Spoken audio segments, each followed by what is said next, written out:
Bismillahirrahmanirrahim. Elhamdülillah və sallallahu ala Muhammedin və alihi tahirin. Xoş gördük sizləri əziz izləyicilər. Mövzumun adı budur ki, düşmənin üstünə getməsək, o da bizim üstümüzə gəlməyəcəkmi? Yəni bu çox yerlərdə və tarix boyu da bu suallar olubdu. Sual buradan yaranır ki, sən düşməni qıcıqlandırırsan, düşmən də sənin üstünə gəlir. Sənin onunla nə işin var? Oturduğun yerdə düşmən də səndən işi olmasın. İstəyirəm buna həm Quran, həm də Vəli Fəqihin düşüncəsi əsasında cavab verəm.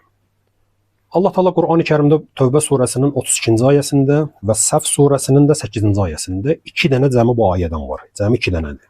Buyurur: "Yuriduna an yutfi'u nurallah bi afwahihim və ya'ballahu illa an yutimma nurahu vələv kərihəl kafirun." Deyir, düşmənlər istəyirlər Allahın nurunu söndürərlər öz ağızları ilə. Amma Allah istəyir öz nurunu tamamlasın. Hətta kafirlər bundan kərahət hissi, narahatçılıq hissi duysalar belə. İkinci ayədə həmçinin yuriduna liyutfi'u nurallah bi afwahihim vallahu mutimmu nurihi vələv kərihəl kafirun. Bu da elə həmin mənada demək olar ki. Yəni bu ayədən çıxarış budur ki, iki cəbhənin savaşı, müharibəsi daimidir. Niyə? Quran təfsir edənlər, təfsir alimləri bu qrammatikadan, ərəb dilinin qrammatikasından olan çıxarışları budur ki, yuriduna indiki zamana dəlalət edir. İndiki zaman feilinə dəlalət edir. Və Allah da yutimmə nurahu. Allah da istəyir öz nurunu tamam eləsin. Düşmənlər istəyir nuru söndürsün, Allah da istəyir nuru tamamlasın. Bu iki istək, bu iki iradə bir-biri ilə qarşı-qarşıyadır. Hər ikisi də indiki zamana dəlalət elədiyinə görə bunu ərəb dilinin qrammatikasından çıxarış budur ki, bu savaş daimidir.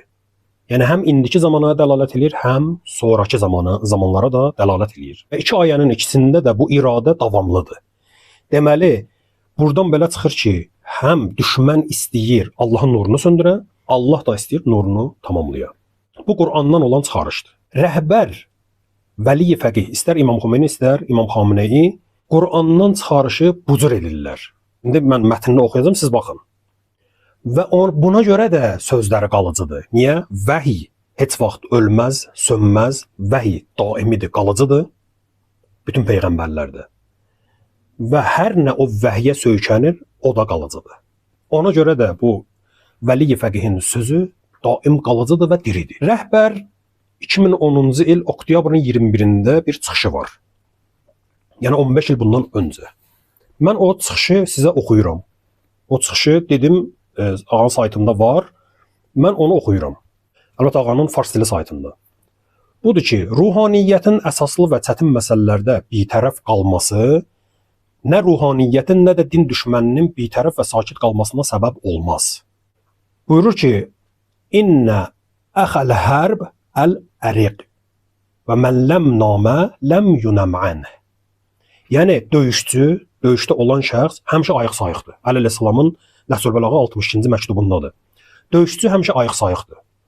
Hər kim düşməni arxayın olub rahat yatsa, yəni düşməni nəzərə almır, düşmənə nisbətdə səhlənkarlıq eləyir, deyir ki, mən indi yatıram, elə indi o da yatmış olar. Deyir ki, düşmən ona qarşı əsla qəflətdə qalmaz. Əleyhissalamın sözüdür. Rəhbər bunu gətirir. Sən yatırsansa bu o demək deyil ki, düşmən tərəfdə yatır. Yox. Gərək ayıq-sayıq olasan həmişə. Əgər şiə ruhaniliyi qarşısına çıxan düşməncəsinə hadisələr qarşısında özündə məsuliyyət hiss etməsə, meydana daxil olmasa, öz potensialını ortaya qoymasa, üzərinə düşən böyük vəzifəni yerinə yetirməsə, yəni bu susqunluq və tərəfsiz qalmaq düşmənin öz düşmənçiliyini dayandırmasına səbəb olmaz. Əksinə, hər dəfə bizdə zəiflik hiss etdikdə irəli gəliblər, yəni üstümüzə gəliblər. Hər dəfə passivlik gördükdə öz fəaliyyətlərini artırıb və daha da irəli gediblər. Qərblilər şiə düşüncəsinin dünya miqyaslı zülm və hegemoniya qarşısında durmaq üçün daşıdığı böyük gücü çoxdan dərk ediblər. İstər İraq hadisələrində, istər tütün hərəkatında, bunları internetdə vurub baxa bilərsiniz. ki bunlar nə hərəkatlardır. Bunu başa düşüblər. Buna görə də onlar susan deyillər. Öz təcavüzlərini, irəliləyişlərini davam etdirirlər.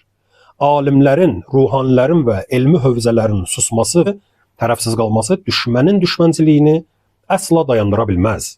Ona görə də elmi hövzələrin hərəkətdə olması, qlobal hadisələr, milli və beynəlxalq mühüm və çətin məsələlər qarşısında bitərəf qalmaması bir zərurətdir və ondan qafil olmaq olmaz. Ağanın sözü bura qədərdir, bu hissəsi. Mən istədim burada deyəm ki, ağa rəhbər nə cür Quran ayəsindən çıxarış eləyir. Əgər biz bu neçə il ərzində baş vermiş hadisələrdə diqqət etsək, bunu əvvəllər də mən demişəm, müxtəlif hadisələrdə bizim geri çəkilməyimiz, bizim müxtəlif qadağalar qarşısında geri çəkilməyimiz səbəb olubdur ki, düşmən cürət tapsın, düşmən daha da özünə qürrələnsin və rahat şəkildə üstümüzə gəlsin. Bu ağanın dəlil olaraq ortaya qoyduğudur və biz də gərək ilahi iradəni, yəni Allahın nurunun tamamlanması üçün və düşmən həmişə oyaqdır, biz də oyaq olmalıyıq və düşmənin üstünə getməliyik və ciddi şəkildə bunlar barəsində düşünməliyik və ağanın dediklərini də gözümüzün qarşısına gətirməliyik ki, ilahi vəzifəni icra etmiş olaq. Vəssalamu aleykum və rəhmətullahi və barakatuhu.